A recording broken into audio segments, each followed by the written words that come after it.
Nach der heutigen Folge werde ich mit dir Schlitten fahren, Tessa. So. Sticht dich der Hafer oder was ist los? Heute kommt doch der Hackel Schorsch, das ist Deutschlands berühmtester Rodler. Knapp daneben, Dancer. Heute kommt der Hackel Bernd. Der ist aber auch berühmt und zwar aus Funk und Fernsehen. Hallo liebe Hypomaniacs, ihr seid auf Trab, dem Podcast für alle pferdeverrückten Freizeitreiterinnen und Fahrerinnen.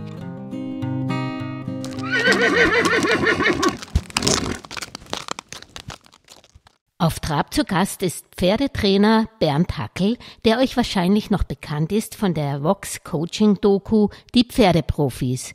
Hören wir uns an, was der Horseman uns an pferdefreundlichen Tipps mitgebracht hat.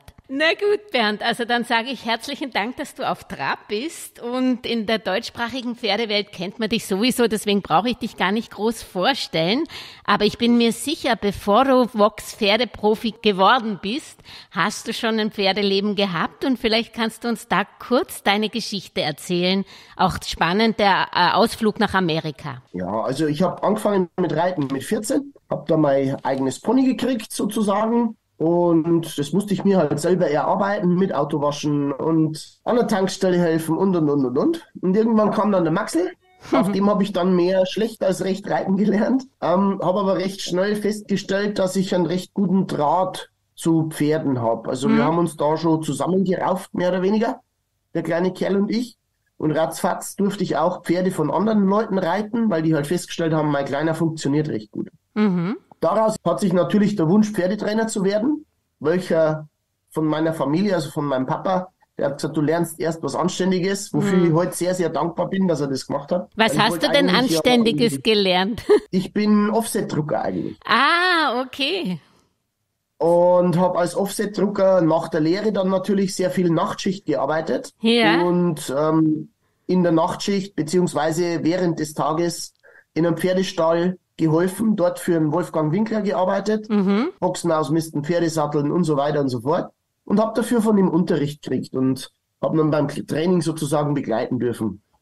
Irgendwann ist der Wolfgang Winkler dann weggegangen und für den der Brian Turnbull kommen. Ich habe weiterhin in der Druckerei Nachtschicht gearbeitet, tagsüber, aber über einige Jahre für den Brian gearbeitet, also Jungpferde angeritten und Pferde bewegt. Und der Brian hat mich dann auch nach Amerika vermittelt zu einem Reining-Reiter namens Bill Horn.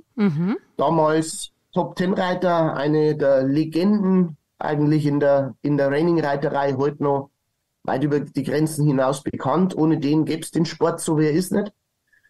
Und beim Bill habe ich dann verschiedene Leute kennengelernt und unter anderem halt auch Cowboys. Bin dann in die Working Cowhorse-Szene gewechselt, also nochmal Sport. Und dort habe ich dann jemanden kennengelernt, der heißt Dennis Morgan, beziehungsweise Steve Holloway und Dennis Morgan, eigentlich zu zweit.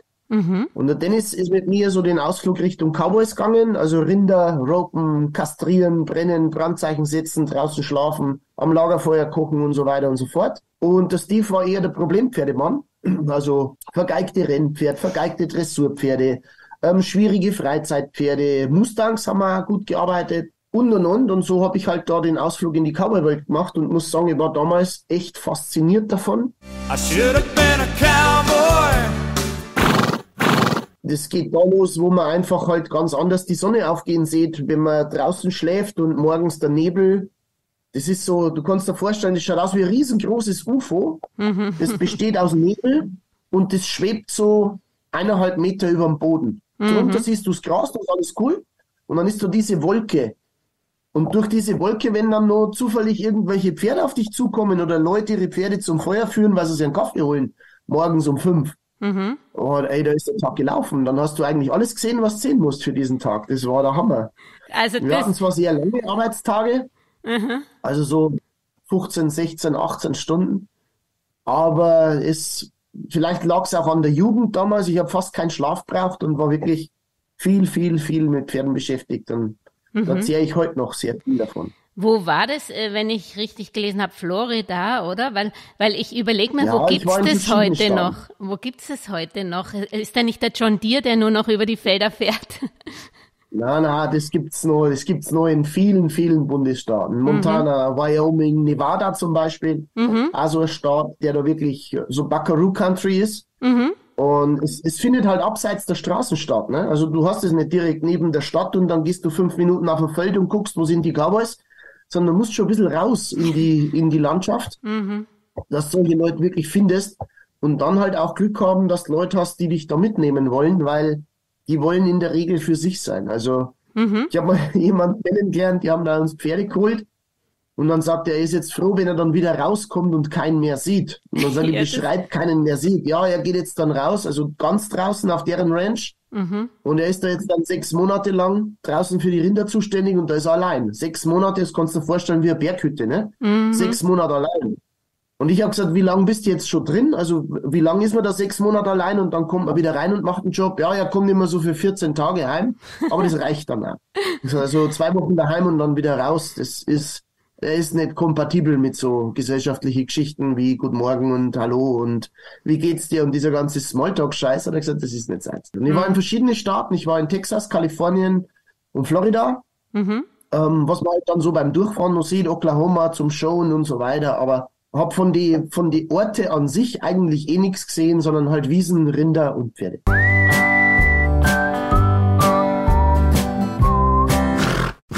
Und was hast du vor allen Dingen aus den USA mitgenommen und aus dem Training der Wildpferde? Also wie hast du dich vor allen Dingen mit denen unterhalten? Weil ich habe jetzt eben auch das Bayern-Interview mit dir gehört und war überrascht, dass du doch gerade mit Problempferde so viel redest, weil zum Beispiel Pat Pirelli geht genau ein anderer Weg, der sagt, naja, Pferde können ja auch nicht, sprechen ja auch nicht mit der Stimme kaum und tun mehr Körpersprache machen. Wie unterhältst du dich mit Pferden? Genau, da geht nämlich das ganze Missverständnis los mit der Körpersprache. Ja. Ich höre das ganz oft im Training. Pferde machen ja dies nicht und Pferde machen ja das nicht und so weiter und so fort. Aber ich habe keine Ohren, die ich anlegen kann. Ich habe auch keinen Schweif, mit dem ich wedeln kann. Ich kann da nicht die Nüstern kraus machen und ich kann auch nicht so blubbern wie ein Pferd. Das kann ich alles nicht. Also ich muss meinem Pferd nicht erklären, hey, ich kommuniziere wie du, sondern ich muss ihm sagen, pass auf, ich bin ein anderes Lebewesen. Aber was du sehr gut einordnen kannst, ist meine Klangfarbe. Wenn ich zum Beispiel zu meinem Hund sage, geh auf deinen Platz, ist das ganz eine andere Klangfarbe, wie wenn ich sage, geh auf deinen Platz. Also da ist ein ganz anderer Druck dahinter und den können die Pferde sehr gut einordnen. Und zu diesem Pferde können nicht verbal kommunizieren. Auch da habe ich ein bisschen andere Meinung, weil Pferde haben ein sehr, sehr gutes Gehör. Wenn Pferde nicht über Geräusche mit kommunizieren würden, ein Quietschen, ein Wiehern, ein Blubbern, ein was auch immer. Stute von mir zum Beispiel hat er Fohlen gehabt. Der Billy, den hat die ziemlich grob erzogen. Also genau genommen habe ich überlegt, ob ich ihn hier nicht noch 3 Tage wegnehme, weil die dieses kleine Fohlen attackiert hat. Unglaublich. Also ich habe mir gedacht, die bringt den um. Und so am 4., 5. Tag war mir klar, warum es das macht, weil wenn der Billy irgendwo war und einen Scheiß gemacht hat, dann hat es gereicht, wenn die einfach nur macht. Und dann ist der wiehernd über die Wiese gelaufen, beifuß gestanden, zack, wie ein kleiner Zinnsoldat neben mir, und gesagt, Mama, ich gehe nirgends mehr hin. Also ich glaube, dass Verbalitäten bei Pferden oder Geräusche schon auch einen Einfluss auf ihre Kommunikation haben. Vielleicht nicht in dem Maß wie ein Mensch, aber ich habe als Mensch sowieso Riesendefizite. Zumal ich mich nicht als Pferd identifizieren möchte rund um mein Pferd. Wenn du überlegst, so dieses, ja, ich will ein guter Anführer sein. Naja, du läufst viel langsamer als dein Pferd. Du beißt weniger fest als dein Pferd. Einen Tritt hältst du sowieso nicht aus. Du kennst die Gräser nicht und du Idiot findest nicht mal Wasser. Wie willst du guter Anführer sein? Du hast ja überhaupt keine Ahnung. Wie soll ich dich als Pferd, wenn du mir vorspielst, du willst ein Pferd sein? Wie soll ich, weißt du, wie ich meine? Ich sage immer, das ist so der Genderwahn rund um die Pferde. Oh, ich identifiziere mich als Pferd. Ich bin ein Pferd, ich möchte mit dir kommunizieren und das Pferd denkt sich, oh Gott, der nächste. Ich sage meinem Pferd, pass auf, ich bin ein Mensch, ich funktioniere anders wie du, aber ich habe einen riesen Vorteil in unserer Menschenwelt. Bin ich zu Hause und ich habe einen Überblick. Wenn du dich einordnen kannst, ich kenne mich hier aus. In der Wildnis bist vielleicht du gefragt, weil da findet man kein Wasser, da findet man kein Futter. Hey, aber hier kann ich die Leute sagen, du, ich brauche einen Ballen Heu, dann hast du was zu fressen. Ich kann sagen, hey, mein Pferd hat Bauchweh, ich hole einen Tierarzt. Ich kann sagen, du, da stimmt was nicht, wir müssen die Hufe kontrollieren. Wenn du dich auf mich verlässt, ich kümmere mich gut um dich. In meiner Welt kenne ich mich aus und du kannst dich zu 100% auf mich verlassen. Ja, aber wie kommunizierst du genau das, dass dass er sich auf dich verlassen kann? Kannst du ein Beispiel bringen? Indem ich konsequent bin. Indem meine Pferde zum Beispiel hinter mir laufen, ich gehe voraus, meine Pferde überholen mich nicht, meine Pferde rempeln mich nicht an. Dazu gehört auch mal, dass ich sage, pass auf, Pony, ich habe dir gesagt, du bleibst hinter mir, du bleibst definitiv bitte hinter mir. Also dann setze ich das da durch. Wir haben 3 verschiedene Führpositionen, einmal vor dem Pferd, neben dem Pferd und hinter dem Pferd. Und diese Trainingsarbeit, die ich mache mit meinen Pferde, zielt darauf ab, dass ich meine Ponys halt eben diese Führpositionen zuweise und sage, pass auf, ich darf mich hier aufhalten, ich kann mich hier aufhalten, wenn ich sage, geh doch bitte weg, gehst du bitte weg und so weiter und so fort. Das ist wie wenn ich sage, gutes Beispiel, ich höre immer so dieses, ja, die Sprache der Pferde. Wie lernst du dem Pferd? Die Sprache, man muss da die Sprache der Pferde sprechen. Wenn ich zum Hund sage, geh bitte auf deinen Platz und mein Hund schaut mich an und sagt, was? Dann sage ich das Kommando nochmal und führe ihn dann zu seinem Platz und leg ihn dann dahin. Und wenn er wieder aufsteht, sage ich, nein, du bleibst da bitte liegen und wenn er weggeht, führe ihn nochmal dahin. Es ist einfach nur Wiederholungssache. Beim Hund wird niemand auf die Idee kommen, dass es Magie ist. Wow, der Mann hat ganz besondere Fähigkeiten, weil der sagt, auf deinen Platz und der Hund geht auf seinen Platz. Das ist erlerntes Verhalten.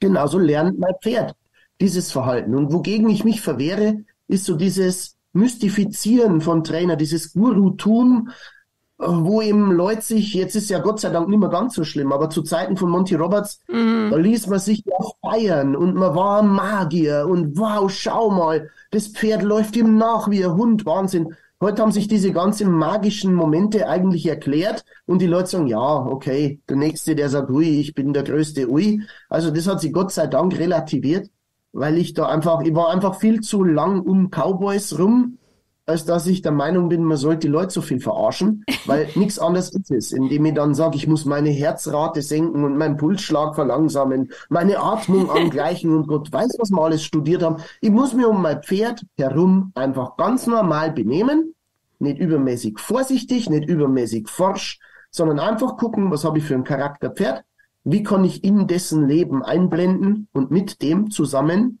möglichst mein Leben verbringen. Das ist nämlich das große Manko. Die Leute denken oft, sie fahren eine Stunde in den Stall und dann funktioniert das Ganze. Und ich komme wieder auf den Hund. Warum funktionieren unsere Hunde in der Regel sehr gut? Weil sie den ganzen Tag mit uns verbringen. Mein Hund ist eigentlich fast 24 Stunden rund um mich herum, bis auf seltene Ausnahmen. Jetzt stell dir vor, ich würde diesen Hund nur 1 Stunde am Tag sehen oder vielleicht 2 oder dann mal 3 Wochen gar nicht, weil ich lege ja meinen dicken irgendwo in der Karibik an den Strand. Weil ist ja egal, der Hund daheim, der wird sich schon beschäftigen, alles cool. Und dann komme ich heim und dann erwarte ich, dass der Hund kommt und sagt, UPIA, bist da. Der geht zu seinem Hundesitzer und sagt, da ist ein Fremder vor der Tür, der war schon ein paar Mal da, aber irgendwie, mit dem habe ich nicht so viel zu tun. Verstehst? Yeah. Anhand vom Hund kann man das oft nachvollziehen, weil der Hund für alle selbstverständlich ist und natürlich folgt er. Ja, es ist ein anderes Lebewesen, es ist kein Fluchttier, sondern ein Raubtier und, alles cool. Nichtsdestotrotz verbringt er unser Leben mit uns. Und deshalb haben wir ganz eine andere Bindung zu diesem Hund. Und je weniger ich mein Pferd sehe und je mehr ich andere Leute mein Pferd satteln lasse, putzen lasse, den herrichten lasse, mich nur kurz drauf sitze, ich bin ja nur kurzer Gast. Wie kann ich erwarten, dass das Pferd vor Freude ausflippt, wenn er mich sieht?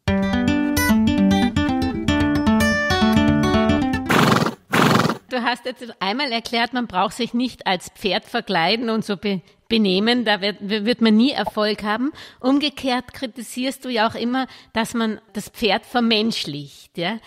Ist das für dich Respektlosigkeit oder was ist da das Problem? Es kommt immer drauf an. Respektlosigkeiten entstehen ganz oft aus dem Vermenschlichen und dann wird es für mich tatsächlich ein Problem. Weil wenn ich zum Beispiel sage, was weiß ich, so diese Übergriffigkeiten, ich nenne es jetzt mal Übergriffigkeiten, Leute, die ihr Pferd am Halfter festhalten, Bussi auf die Nüster und zack und bumm. Das, wenn du mit einem Mustang machst, der überschlägt sie rückwärts. Also was wird das? Der versteht überhaupt nicht, dass du mit deinem Gesicht so nah in sein Gesicht kommst, das noch ganz unter Zwang und hältst ihn fest und sagst, so, ich will jetzt ein Bussi. Natürlich schauen sich die an und kommen mit den Nüstern zusammen. Aber auch da gibt es eine strenge Hierarchie, dass der Ranghöhere zum Beispiel sagt, pass auf, ich hätte gern was von dir oder geh hier oder da weg. Pferde untereinander, die gehen Feldkrallen, die fassen sich an, die lernen sich vorsichtig kennen. Kinder, die kommen Ponys umarmen. Ich finde es immer super von den Ponys, dass die sich das gefallen lassen. Aber da rennt der wildfremdes Kind zu einem wildfremden Pony und sagt, ich hab dich lieb, zack. Und dann nimmt er den in den Schwitzkasten. Ich als Pony würde mir denken, echt jetzt? Hau ab. Was willst du von mir? Jetzt kommt da fremdes Lebewesen, hält mich fest, frisst mich da auf oder was ist denn da los? Also, ich finde, dass die Pferde sehr, sehr viel, ja, ich sag mal, gutmütig uns gegenüber sind, weil wir einfach ganz viele Sachen haben, die passen überhaupt nicht in die Pferdewelt, als da wäre ein stetiges Antatschen, ständig ins Gesicht fassen und so weiter und so fort und halt eigentlich keinerlei Rücksicht drauf nehmen, was ist es eigentlich für ein Tier. Also ich versuche, dass ich meinem Pferd so viel wie möglich allein lasse, allein im Sinne von, nicht, ich bin gar nicht da und die sollen halt irgendwo laufen, sondern der ist hinter mir, ich habe ein Halfter drauf, weil es versicherungstechnisch vorgeschrieben ist oder ich den halt irgendwo hinführe oder arbeiten gehe oder was der Teufel, was auch immer, oder Gebiss zum Reiten, damit er sich aufrichten kann, damit ich wirklich eine Durchlässigkeit kriege und. Aber ich bin jetzt nicht der ständig rumtatschen muss und ständig irgendwie und, schau mal, wie weich er da ist, ui, schau mal, da muss ich hinlangen und. Ich ziehe da so ein bisschen Rückschlüsse darauf, wie wäre das denn für mich? Also so, wie ich gern behandelt werden würde von diesem Pferd, so behandle auch ich das Pferd. Und wenn das Pferd ständig zu mir käme und mir Nüstern ins Gesicht drückt, macht und tut, da hätte ich ein Problem damit. Für uns Menschen ist das vollkommen normal. Ein Pferd muss sich das halt gefallen lassen. So, und daraus entsteht dann, dass ein Pferd halt rempelt, zwickt, wegdrückt, macht und tut. Ein gutes Beispiel, wir haben Massenanfragen, wirklich Massenanfragen. Da langen 200, 300 Stück nicht. Also wenn ich von Massen rede, dann rede ich von 500 bis 1000 Anfragen. Mein Junghengst beißt, was kann ich machen? Meine erste Frage ist, wie kommt der überhaupt so nah an dich dran, dass dich der beißen oder zwicken kann? Der muss ja dann direkt vor Ort stehen. Wenn ich einen Junghengst habe, der vielleicht, weil er halt 2 ist oder 3 ist und ein bisschen ausprobiert, wie übergriffig kann ich denn werden, dann steht der grundsätzlich mindestens 1 Meter, wenn ich weiß, der zwickt 2 oder 3 Meter weg von mir, wenn wir irgendwo stehen bleiben. Und wenn sich der von dem Ort auf mich zubewegt, kann ich entscheiden, okay, lasse ich ihn dann kommen, dann muss ich aber auch wach sein, wenn er knabbert oder was er immer macht, schicke ihn wieder weg. Oder bin ich jetzt gerade in der Unterhaltung mit jemandem und kann ihn nicht bei mir brauchen, weil er mich nicht konzentrieren kann. Und sobald sich der von seinem Fleck auf mich zubewegt, sage ich, stopp, du gehst bitte wieder dahin, wo du warst, sozusagen auf deinen Platz. Und dann steht er da 2 Meter entfernt von mir, klappt der Bein ein, döst und sagt, okay, wenn unser Herde fertig ist mit Ratschen, dann gehen wir wieder irgendwo hin. Zur Konsequenz gehört natürlich auch diese ganze Leckerli-Geschichte, ja. Du hast ja, glaube ich, auch mal gesagt, das sei unnatürlich, irgendein Leckerli aus der Hand zu geben. Heißt es, du verwendest überhaupt keine Leckerlis oder schmeißt du die auf den Boden oder wie kann man sich das vorstellen? Also grundsätzlich verwende ich keine Leckerlis. Ich brauche die nicht. Ich sage auch immer, wer sich ein Schnitzel um ein Hals hängen muss, dass der Hund mit ihm spielt, der sollte vielleicht ein bisschen überlegen, auf welcher Basis das Ganze begründet. Es gibt natürlich für zirzensische Lektionen Leute, die sagen, ja, ich bin drauf angewiesen, weil anders macht mein Pferd das nicht. Das mag deren Weg sein, alles cool. Ich persönlich sehe es als nicht nötig, dass ich meinem Pferd ständig irgendwas unter der Nase reinstecke. Und zu diesem, es ist unnatürlich, es ist alles rund ums Pferd, was ein Mensch macht, unnatürlich. Aber gerade im Bereich Futter bin ich da sehr extrem, weil der Ranghöhere dem Rangniederen halt das Futter wegnimmt. Und ich will nicht, dass mein Pferd aus meiner Hand mir Futter wegnimmt. Selbst wenn ich ihm das hinhalte, scheißegal, da ist mein Körper mit dran. Wenn ich zum Beispiel einen Apfel esse und es bleibt der Apfelbutzen übrig, dann beiße ich das letzte Stück ab, werf den Apfel weg von mir, dass das Pferd sieht, okay, der mag den nimmer und dann kann er sich den holen und dann kann er den halt aufheben. Und glaubst oder nicht, ich kenne Pferde, die sind, ich sage jetzt einfach mal, zur Arroganz erzogen, weil das ist ja auch von Menschen gemacht.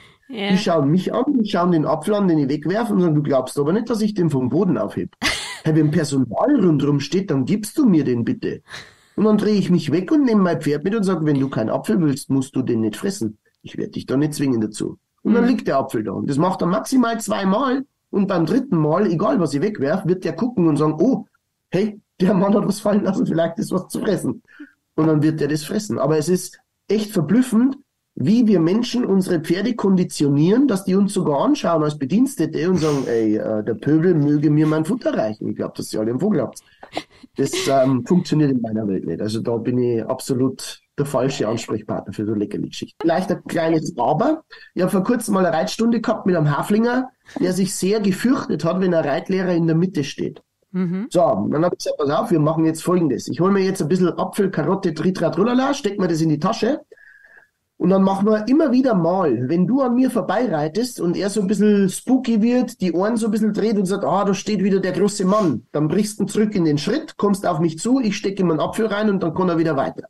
Nach 10 Minuten ist er sogar zu mir gelaufen und wollte dringend zu mir. Dann habe ich Futter wieder eingestellt und gesagt, Dickerle, na, ich habe leider nichts mehr. Ab dem Punkt, wo er wieder ein bisschen vorsichtig geworden ist und gesagt hat, der Mann füttert mich nicht mehr, habe ich ihm wieder mal was gegeben. Das waren 2 Arbeitseinheiten, 45 Minuten. Der hat von mir vielleicht, ich sag mal, ja, lass 25 Stücke Futter gekriegt haben. Und dann war das Problem erledigt. Der ist an mir vorbeigelaufen, auf mich zu, von hinten, von vorn, vollkommen egal, ich konnte mich bewegen rund um den rum, alles gut. Dann muss man halt auch mal sagen, ja, eigentlich gebe ich kein Futter, aber trainingstechnisch macht es jetzt Sinn, dass ich dem sage, du pass auf, schau mal, du hast so schlechtes Selbstbewusstsein, ich bin gar nicht so der Böse, weil du kannst mir sogar das Futter wegnehmen. Verstehst du? Und jetzt sind wir wieder bei dem Punkt, dass mein Pferd sagt, okay, wie habe ich diesen Mann einzuschätzen, weil er vielleicht einen Hut auf hat und irgendjemand hat ihm mal ein paar Schellen gegeben mit einem Hut auf oder keine Ahnung, weiß ich nicht. Aber wie habe ich den Mann einzuschätzen? Und jetzt sage ich dem, guck mal, ich bin ein ganzer Rang niederer, schwieriger, böser Mann, dem kannst du sogar das Futter wegnehmen. Verstehst du? Und jetzt sind wir wieder beim gleichen Punkt. Rolle. Ich will, dass mir jemand das Futter wegnimmt, aber dieser Bereich Futter wegnehmen kann auch das Selbstbewusstsein von meinem Pferd steigern, ängstliche Pferde, und durchaus mal sagen, Dickerli, schau mal, hey, was ich bei einem frechen, vorlauten Pferd niemals machen würde. Okay, da heißt es wieder, sich auf das Pferd einzustellen. Und bei ängstlichen Pferden, wie gesagt, da kann man sich auch mal als Rang niedriger geben oder sollte sich geben, um ihm das Vertrauen wieder aufzubauen. Wenn es trainingstechnisch erforderlich ist. Man muss da auch dazu sagen, warum habe ich so extreme Ansichten immer wieder und sage, sowas ist für mich zum Beispiel ein No-Go. Bei mir kommt dann das an, was im Training schiefgelaufen ist. Es gibt da draußen Zehntausende Pferde, die mit der Futterleckerei, alles cool, alles super, da gibt's überhaupt keine Probleme. Ich mache das bei meinem Warmblüter schon 30 Jahre und der ist so brav und lala.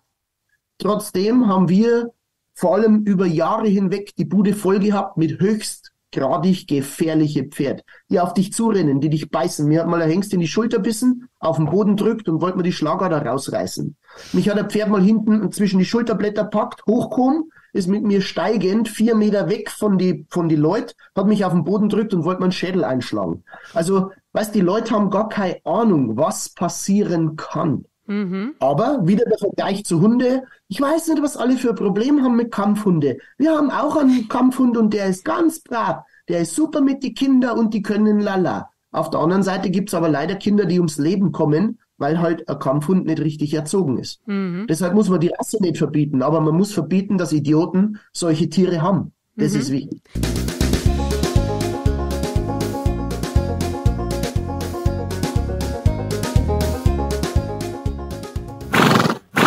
Du kümmerst dich gern um Problempferde.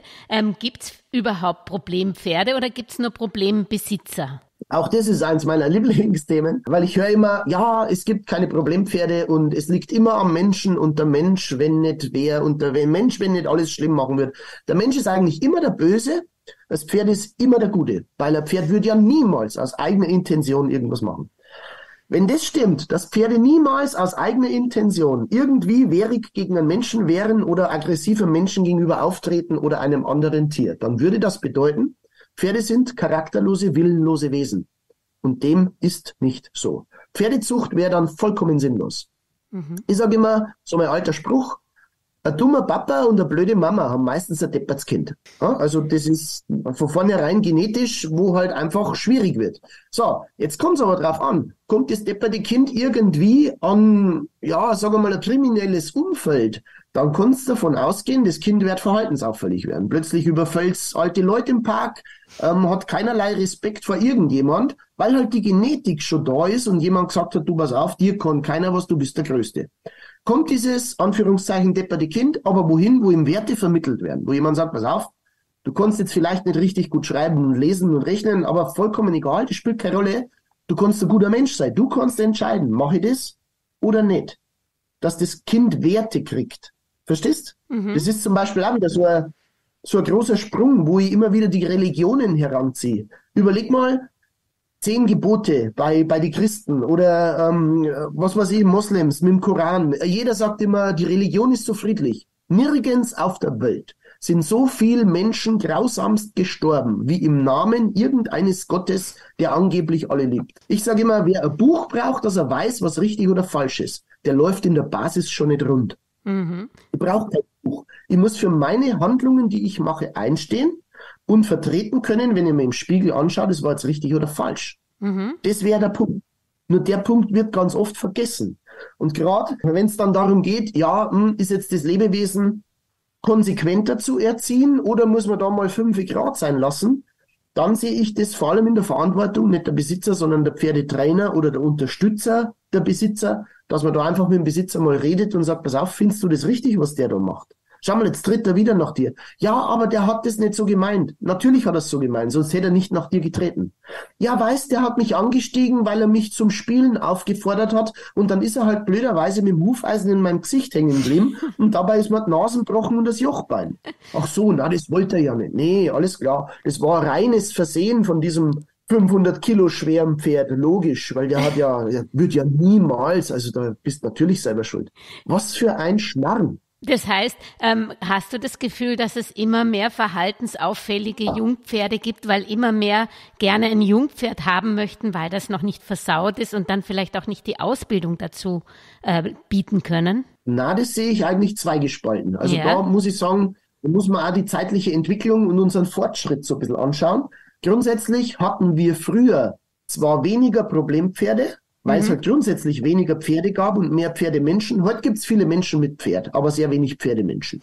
Und früher, wenn es dann wirklich kracht und gescheppert hat, dann waren das echt höchstgradig gefährliche Pferde zum Teil. Also das, was ich vor 30 Jahren ins Training gekriegt habe, ey, krass. Ich war froh, wenn ich Mittag überlebt, weil manchmal haben wir echt Pferd gehabt, wo es eine Challenge war, wo du in der Früh deine Tabletten einwirfst und sagst, okay, jetzt schauen wir, dass die blauen Flecken ein bisschen gehen, weil wenn ich nicht beweglich bin, dann werde ich Mittag wahrscheinlich nicht erleben.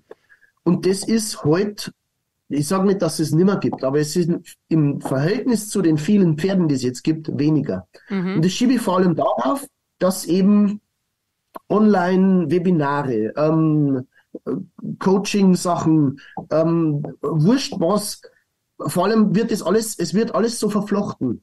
Das finde ich einen großen Vorteil, weil Coaching mit Menschen wird auf Pferde bezogen. Pferdetraining hat nicht unmittelbar, aber schon auch im gewissen Sinn was mit Hundetraining zu tun. Das ganze Denken der Menschen hat sich ein bisschen verändert und ja, wir kriegen immer mehr Ahnung, nicht von dem, was wir tun, sondern Ahnung, wo wir Hilfe suchen können. Und von dem her sind es mittlerweile eigentlich relativ, ich sag mal, Anführungszeichen, relativ harmlose Probleme. Heutzutage haben wir mehr damit zu kämpfen, dass die Besitzer viel Angst haben vor ihrem Pferd, weil es halt einfach, was weiß ich habe teilweise Kunden, die sind 1,60 Meter groß, kaufen sich einen Warmblüter und dann wächst er und wächst er und wächst er und irgendwann ist er 1,85 und dann steht da die Frau und sagt, ja, als Fohlen war er so süß, aber ehrlich, der wenn schnaubt, dann kriege ich Gänsehaut, weil, ist mir schon unheimlich. Und man denkt, ei. Meine Leute, jetzt habt ihr den großgezogen und habt so Angst vor dem. Warum eigentlich? Verstehst du? Ich würde mich vor meinen eigenen Kindern nicht fürchten. Und wenn ich mich vor meine eigenen Kinder fürchte, dann läuft ganz gewaltig was schief. Dann muss ich wirklich an mir und an der ganzen Familie irgendwie arbeiten. Und das ist ein sehr vielschichtiges Thema. Das, glaube ich, wird da echt einen Rahmen sprengen. Aber in kurzen Worten, ich glaube, dass wir mittlerweile weniger wirklich schlimme Problempferde haben als früher.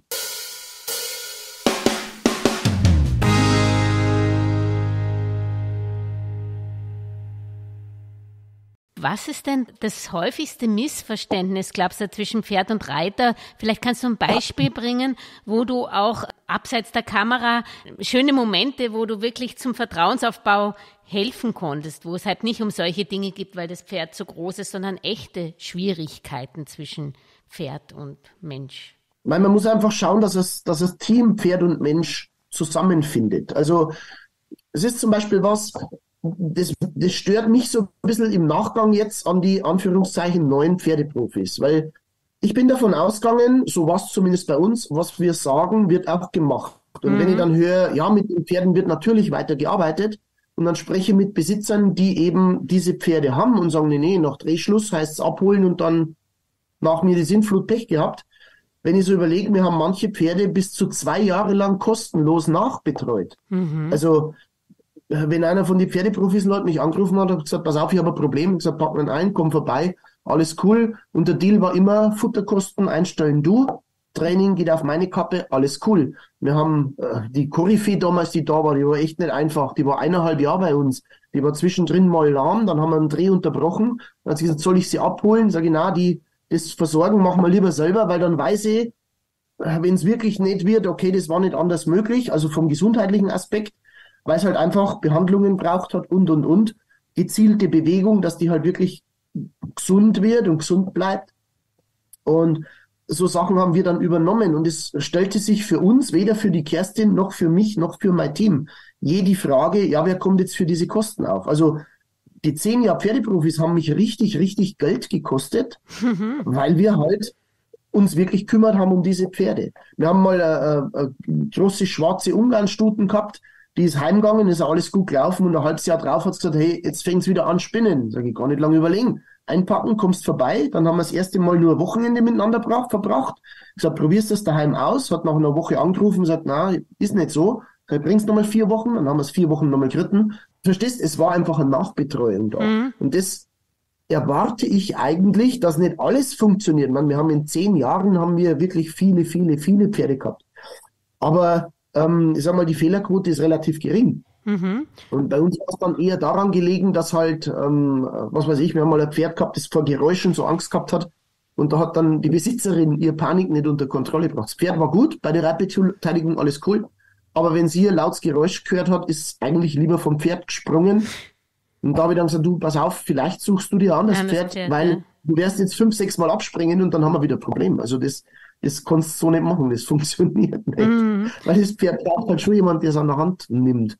Und da ist auch wieder was, wo ich so ein bisschen den Bogen schlage, wo ich die Reiter untereinander ein bisschen einen Vorwurf mache, weil es war dann alles schlimm. Die gibt dir Pferd her und wie kannst du nur? Und das arme Pferd, hey, bei der Reitbeteiligung ist das Pferd super aufgekommen. Erstens, das Ponylein hat ein Schweinegeld gekostet. Das Ponylein ist von der Frau großgezogen worden. Sie hing an diesem Pferd. Dann zu sagen, du pass auf, ich gebe das für einen obligatorischen Euro an meine Reitbeteiligung ab, ist schon mal ein riesen finanzieller Schritt, weil jemand anders hätte das Pferd locker 5.000, 6.000 Euro zahlt. Muss man auch dazu sagen. Ja.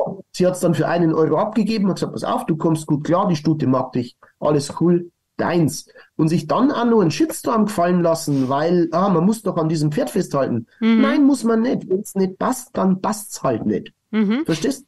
Die Leute lassen sich scheiden, weil es halt einfach nicht passt hat. Ja, denn wenn wir gerade beim Pferdeprofis sind, steige ich da noch kurz ein. Also die 10 Jahre hast du vielleicht auch ein Glück gehabt, dass zu Beginn deiner Zeit zumindest noch nicht so den Social Media gegeben hat. Ist eigentlich so eine Sendung oder ist so ein Konzept eigentlich, macht das Sinn unter den heutigen Bedingungen, wenn man jetzt eben die ganzen Shitstorms der letzten Zeit von dem Pferdeprofis sich angeschaut hat? Ich kann da einen Eintrag sagen, der ist von 2010 oder 2011. Das war der erste Eintrag, den ich gefunden habe, weil mich mein Team darauf aufmerksam gemacht hat und hat gesagt, Bernd, pass auf, Facebook sagt dir was, lest doch mal folgenden Text, mach da keine Gedanken, so wird es jetzt irgendwie ungefähr gehen. Und da ist dann gestanden, kennt ihr denn diese beiden Nullnummern, Bernd Hackel und Sandra Schneider? Die machen jetzt dann irgendeine Sendung. Antwort drauf war, was für ein Griff ins Klo, ich kenne die beiden nicht. Aber ich mag sie jetzt schon nicht. Jemand anders hat dann darauf geantwortet, egal wer sie sind und wie sie sind, ich freue mich schon auf den Shitstorm. So, dann wusste ich, worauf ich mir einstellen muss. Das Ganze hat sich bei uns deshalb relativiert, weil wir, denke ich mal, echt gute Arbeit abgeliefert haben. Plus halt auch keine Angriffsflächen gegeben haben. Also ich bin ein konfliktfähiger Mensch und ich habe auf ganz viele Sachen geantwortet. Zum Beispiel Thema Helm ist mir ja immer vorgeworfen worden. Ich sage, pass auf Leute, es ist mein Kopf, den ich da hinhalte. Wenn ich auf einem Problempferd sitze, ich trage weder Baseballcap noch Hut als Cowboy, selbst da nehme ich meinen Hut ab und auch keinen Helm, weil mir der Überblick fehlt. Weil ich einfach keinen Überblick habe. Ja, aber du bist Vorbild für die Kinder. Wisst ihr was, wenn eure Kinder sagen, du pass auf, der Bernd Hackel hat keinen Helm auf, ich ziehe auch keinen an, dann gebe ich euch einen guten Tipp. Erziehen. Die Erziehung funktioniert super. Bei meinen Kindern funktioniert das gut, weil meine Kinder machen das, was die Mama sagt und nicht das, was beim Papa sehen. So, und wenn meine Kinder Fahrrad fahren, reiten gehen, was auch immer, dann holen die selbstverständlich freiwillig den Helm. Warum? Weil sie wissen, wir machen nicht, was der Papa macht oder irgendein anderer, sondern wir machen das, was wir gelernt haben. Aber in unserer heutigen Welt geben wir so gern Verantwortung ab und ja, schau mal, der macht das, kein Wunder, dass mein Kind scheiße ist, weil das hat er ja von dem gesehen. Und wenn es dann nur den Bogen schlägst und da stehen Leute auf einer Veranstaltung vor mir, in der rechten Hand eine Zigarette, in der linken Hand eine Flasche Bier Und dann sagt mir dieser deutlich angetrunkene Charakter vor mir, ich muss mir schon mal sagen, du bist für ein schlechtes Vorbild für unsere Kinder. Meine Kleine, die will jetzt keinen Helm anziehen, weil sie rumreizt. Würde ich sagen, pass lieber auf, dass das Kind nicht anfängt, saufen und rauchen. Das ist vielleicht viel sinnvoller, weil du ist der Absturz vorprogrammiert. Verstehst du, was ich meine? Die Leute schauen immer in den Spiegel. Es ist einfach nur noch bis vor die Haustür, bumm, und alles andere gibt's immer. Ich glaube, unsere Gesellschaft verblödet immer mehr. Aus welchen Gründen kann ich nicht beantworten, das weiß ich nicht, das entzieht sich meiner Kenntnis, aber es ist schon deutlich zu beobachten, dass wir vom Intelligenzquotienten relativ am absteigenden Ast sind, sage ich mal.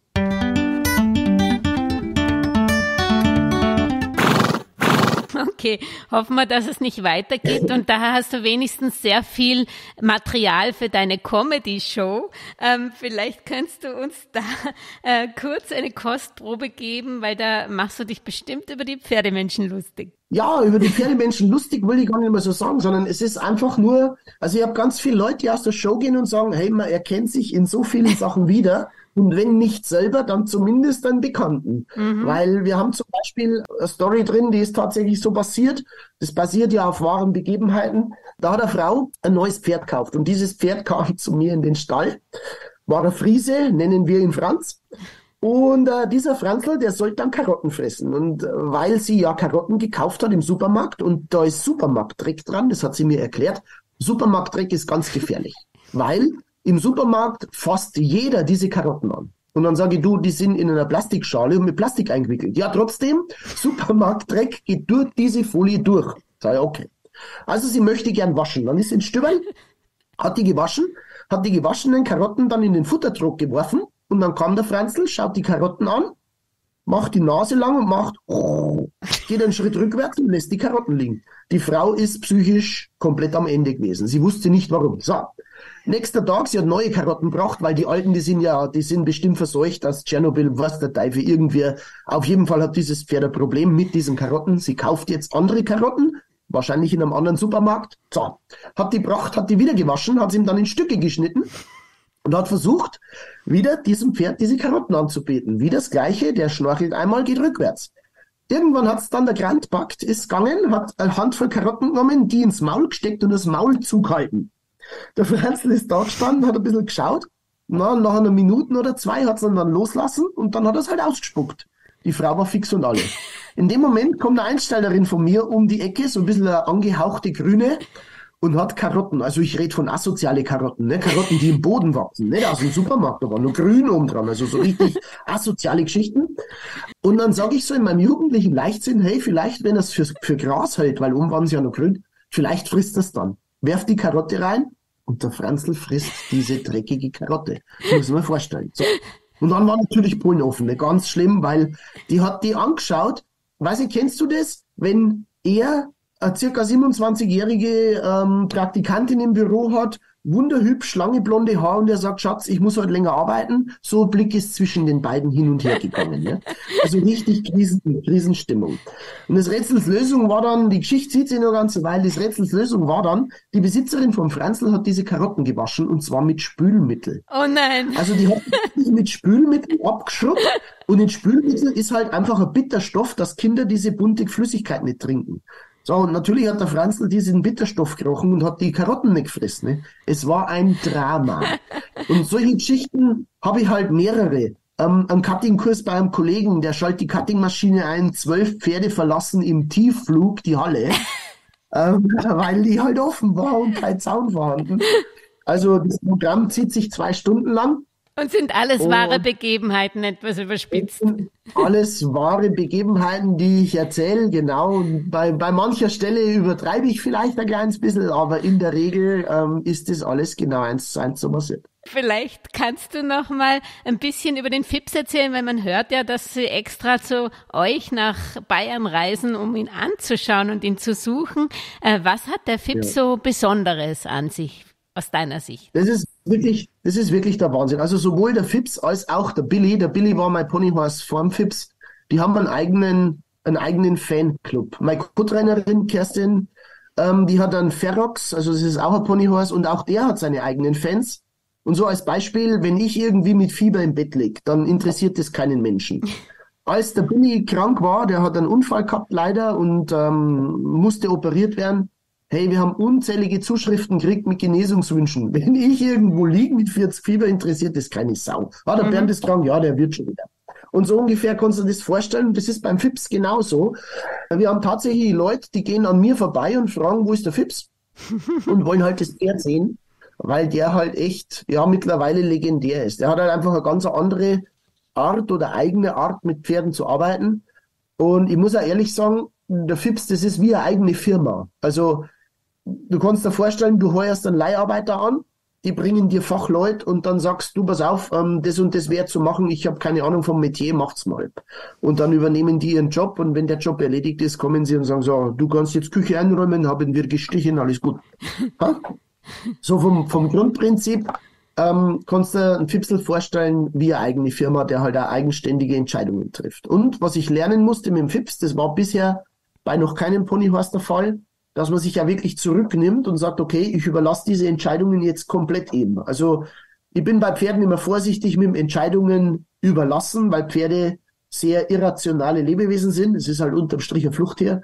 Und logisches Denken oder logische Zusammenhänge erkennen ist jetzt nicht unbedingt ihr Spezialgebiet. Zumindest nicht, wenn es im Sinne von für ein Raubtier ein Ziel verfolgen ist. Der Fipsel kann das. Also der Fips kann tatsächlich Situationen einschätzen, eigene Entscheidungen treffen und halt sozusagen zuarbeiten. Und zwar bis zu dem Punkt, wo ich meinen Fips frei in der Halle lassen kann. Und wenn ich mit einem anderen Pferd arbeite und er merkt, jetzt wird's schwierig, jetzt gibt's Schwierigkeiten, dann geht er dazwischen, kommt mit dazu und sagt, pass auf, du musst ein bisschen was ändern, ich helfe da mal kurz aus. Also Fips ist unbeschreiblich, das ist einfach, aber man muss halt auch dazu sagen, er ist so alte Ranchlinien, er kommt aus einer 80-40-Stute, 80-100-Stute, das ist eher so in Richtung Four Sixes Ranch, Blut und väterlicherseits ist er auf Smart Little Lena zurückgezogen, das ist eher King Ranch und ja, also da Okay. ja, wirklich gut gezogenes Pferd, halt nur der alte Schlag. Und ich sag gleich unverkäuflich, wenn jemand Anfragen hat. Das ist absolut unverkäuflich. Also unsere Ponyhorses, grundsätzlich auch der von der Kerstin, die sind nicht abzugeben, die sind Familie.